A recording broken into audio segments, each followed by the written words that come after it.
T20 विश्वकप पर बदलीगला भारतर playing 11। अचानक टीम इंडिया को एंट्री मारे दुई घाइला बाघ। T20 विश्वकप रोहित सहित विराट कोहली ओपनिंग कर देखा मिल। भारत और आयरलैंड विपक्ष मैच भारतीय समय अनुसार यही समय आरंभ हो। तेज चलतु जाना संपूर्ण खबर विषय।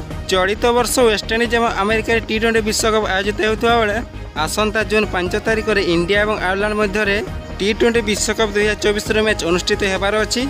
यही मैच रे रोहित सहित विराट कोहली को ओपनिंग कर देखा मिल। यशस्वी Jaswal 3 number, 4 number Surya Kumar, 5 number Rishabh Pant को देखा मिल। तेज चलतु जाना आयरलैंड विपक्ष रोहित बाजी प्लेइंग 11।